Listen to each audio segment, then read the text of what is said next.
പിതാവിൻ്റെയും പുത്രൻ്റെയും പരിശുദ്ധാത്മാവിൻ്റെ നാമത്തിൽ തനിക്ക് സ്തുതി. ഞായർ പള്ളിക്കൂടത്തിലെ എൻ്റെ കുഞ്ഞു സ്നേഹിതർക്ക് ക്രിസ്തുവേശുവിൽ സമാധാനം.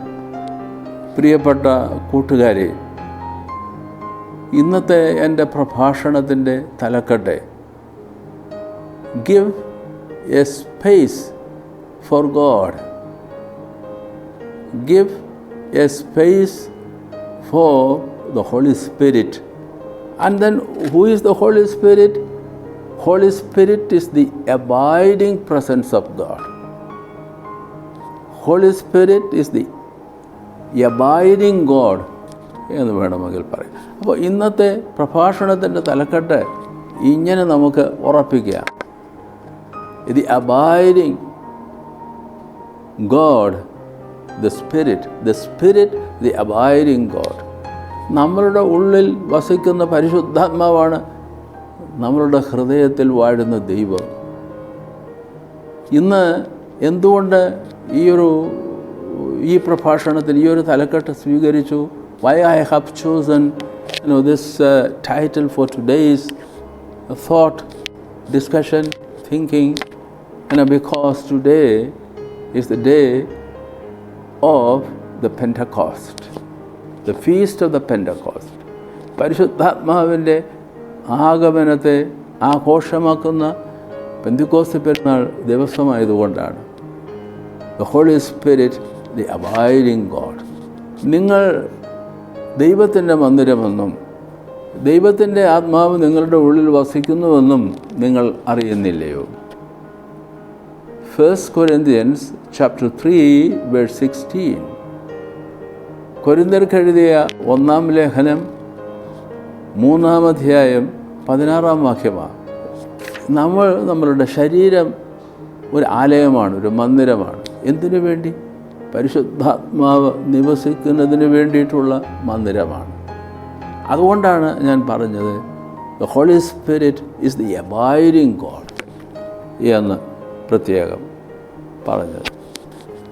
ഞാൻ ഈ അടുത്ത സമയത്ത് 13 വയസ്സ് കഴിഞ്ഞു വരുന്ന, ഏകദേശം 13 വയസ്സ് ടീനേജിൻ്റെ ആരംഭത്തിലുള്ള ഒരു കൊച്ചുകുട്ടിയുമായി സംസാരിക്കുകയായിരുന്നു. അപ്പോൾ ഞങ്ങളുടെ വിഷയം arranged marriage and love marriage എന്നുള്ളതിനെ സംബന്ധിച്ച്.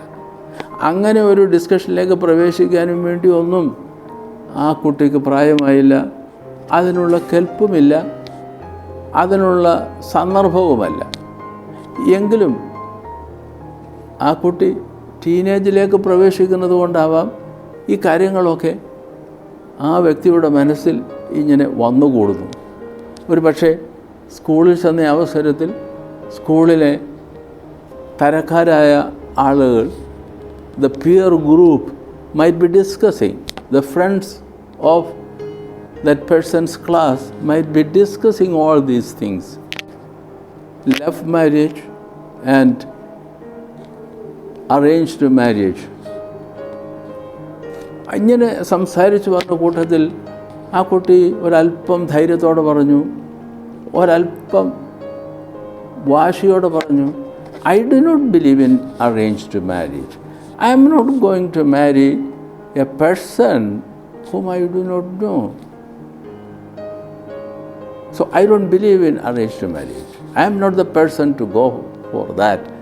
എന്നിങ്ങനെ എട്ടും പൊട്ടും തിരിയാത്ത, അതേസമയം തന്നെ യുവത്വത്തിലേക്ക് പ്രവേശിക്കുന്ന, ടീനേജിലേക്ക് 13 പ്രവേശിക്കുന്ന ആ കുട്ടി അങ്ങനെ പറയുമ്പോൾ ഒരല്പം പൊട്ടിച്ചിരിയോടെ അതെല്ലാം കേൾക്കുകയുണ്ടായി. അത് കഴിഞ്ഞതിന് ശേഷം ആ സംസാരത്തിൻ്റെ അവസരത്തിൽ ഞാൻ ആ കുട്ടിയോട് പറഞ്ഞു,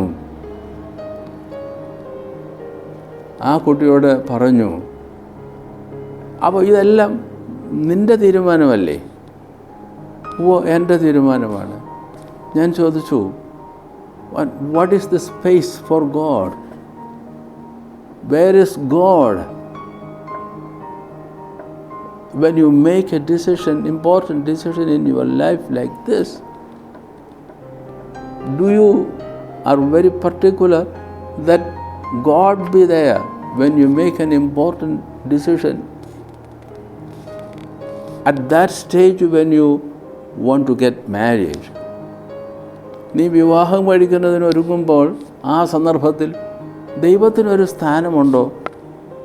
ഒരു വിവാഹം പോകട്ടെ, നീ ഒരു പുതിയ തീരുമാനമെടുക്കുമ്പോൾ ദൈവത്തിന് എന്താണ് നിൻ്റെ തീരുമാനത്തിൽ, നിൻ്റെ ജീവിതത്തിൻ്റെ ആ പ്രത്യേക സന്ദർഭത്തിൽ നീ കൊടുക്കുന്ന സ്ഥാനം എന്ന് ഞാൻ ചോദിക്കുകയുണ്ടായി.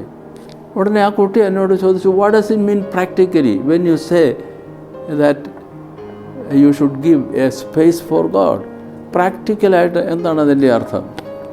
ഉടനെ ഞാൻ പറഞ്ഞു, പ്രാക്ടിക്കലായിട്ട് പ്രായോഗികമായി നിൻ്റെ മാതാപിതാക്കന്മാർ ഒരു നല്ല ഉപദേശം നിനക്ക് തരുന്നെങ്കിൽ, I would say that God speaks to you through your parents. Sometimes there will be a person who prays for you, gives you an advice. നിനക്ക് വേണ്ടി പ്രാർത്ഥിക്കുന്ന, നിന്നെ സ്നേഹിക്കുന്ന,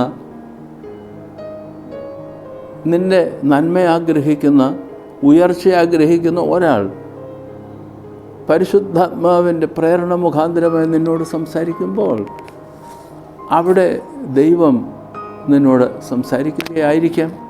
അങ്ങനെ ചിന്തിക്കാൻ സാധ്യമാവില്ലേ എന്ന് ഞാൻ തുറന്ന് ആ കുട്ടിയോട് ചോദിച്ചു.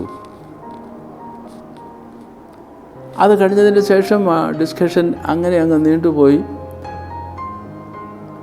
അവസാനം ഞാൻ ആ കുട്ടിയോട് പറഞ്ഞു, give a space for God, give a space for the abiding presence of the Holy Spirit, the abiding God in you. നിന്നിൽ വസിക്കുന്ന ദൈവത്തിന് ഒരിടം കൊടുക്കണം, അല്ലെങ്കിൽ ദൈവത്തിന് നീ ഒരിടം കൊടുത്ത് ദൈവം നിന്നെ നടത്തണം, നിൻ്റെ തീരുമാനങ്ങളെ സ്ഫുടം ചെയ്യണം, ഏത് വഴിയെ പോകണമെന്ന് നിന്നോട് ഉപദേശിക്കണം. അങ്ങനെ ഒരു ഘടകം ഉണ്ട്. ആ സന്ദർഭത്തിൽ നിൻ്റെ മാതാപിതാക്കന്മാരായിരിക്കാം ആ ദൈവത്തിൻ്റെ ശബ്ദം നിന്നെ അറിയിക്കുന്നത്. ഞാൻ സൂചിപ്പിച്ചതുപോലെ നിന്നെ സ്നേഹിക്കുന്ന ആളായിരിക്കാം, നിനക്ക് വേണ്ടി പ്രാർത്ഥിക്കുന്ന ആളായിരിക്കാം എന്ന് ഞാൻ പറഞ്ഞു. അങ്ങനെ ആ ഡിസ്കഷൻ അവസാനിച്ചു. The following morning it happened that we met again, and then some way or other we continued to discuss something. സന്ദർഭവശാൽ അങ്ങനെ സംസാരിച്ചു കൊണ്ടിരിക്കുമ്പോൾ തലേ ദിവസത്തെ ആ ചിന്തകളെ സംബന്ധിച്ച്, ആ ചർച്ചയുടെ ചില കാര്യങ്ങളെ സംബന്ധിച്ച് വീണ്ടും വന്നു. ആ കുട്ടിയോട് ആ കുട്ടി ഇങ്ങോട്ട് പറയുകയാണ്, ഞാൻ അങ്ങോട്ട് പറയുന്നതിന് മുമ്പേ, see, it is too early for me to talk a topic like this. Arranged marriage, love marriage, it is too early for me. One, the person continued telling me that I have decided that I might give a space for God, space for the abiding presence of God, that is the Holy Spirit. ദൈവത്തിന് ഒരു ഇടം കൊടുക്കാനും ദൈവത്തിൻ്റെ സാന്നിധ്യമായ, നമ്മളുടെ ഉള്ളിലെ സാന്നിധ്യമായ പരിശുദ്ധാത്മാവിന് കാതോർക്കാനും അങ്ങനെ ഒരു ഇടം ഒരുക്കി കൊടുക്കുവാൻ ഞാൻ തീരുമാനമെടുത്തു എന്ന് ആ കുട്ടി എന്നോട് പറഞ്ഞപ്പോൾ ഞാൻ വളരെയധികം സന്തോഷിച്ചു. നിങ്ങൾ ദൈവത്തിൻ്റെ മന്ദിരമെന്നും ദൈവത്തിൻ്റെ ആത്മാവ് നിങ്ങളുടെ ഉള്ളിൽ വസിക്കുന്നുവെന്നും നിങ്ങൾ അറിയുന്നില്ലയോ?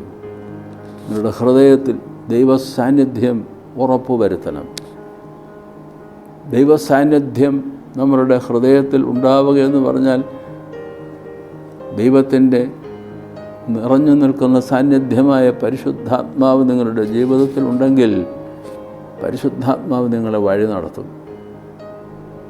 നിങ്ങൾ ജീവിതത്തിൻ്റെ സുപ്രധാനമായ ചുവടുവയ്പ്പുകൾ വയ്ക്കുമ്പോൾ, തീരുമാനങ്ങൾ എടുക്കുമ്പോൾ പരിശുദ്ധാത്മാവ് നിങ്ങളെ മാർഗദർശിയായി നയിക്കും, സംശയമൊന്നുമില്ല. Give a space for the abiding God the Holy Spirit. Pentecost പെരുന്നാൾ ആഘോഷിക്കുന്ന സന്ദർഭത്തിൽ കുഞ്ഞുങ്ങളെ, നിങ്ങൾ ചെറുപ്പമാണ്, യുവാക്കളും യുവതികളുമാണ്, നിങ്ങൾ നന്നായി ഇപ്പോൾ പഠിച്ചുകൊണ്ടിരിക്കുകയാണ്. പുതിയ പുതിയ കാര്യങ്ങൾ നിങ്ങളുടെ അടുക്കിലേക്ക് വരും. ജീവിതത്തിൻ്റെ ഭാവിയെ സംബന്ധിച്ചുള്ള ചിന്തകൾ വരും. കൂട്ടുകാരുടെ, സ്നേഹിതരുടെ അഭിപ്രായങ്ങൾ നിങ്ങൾ കേൾക്കും. എടുത്തു ചാടരുത് തീരുമാനം, അങ്ങനെയായിരിക്കും ഇങ്ങനെയായിരിക്കും ഞാൻ എന്ന്. പക്ഷേ ശാന്തമായി, okay, as for me, I will give a space for God, the abiding presence of God, that is the Holy Spirit, who will guide me, who will lead me, who would counsel me as to what way I need to go and how I need to make my next step in my life. ദൈവത്തിൻ്റെ കൃപ, പരിശുദ്ധാത്മാവിൻ്റെ നിത്യമായ നമ്മുടെ ഹൃദയത്തിലെ സാന്നിധ്യത്തിലൂടെ നല്ല വഴികളിലൂടെ നടത്തുവാൻ നമുക്ക് പ്രാർത്ഥിക്കാം, പ്രതിജ്ഞാബദ്ധമാവാം.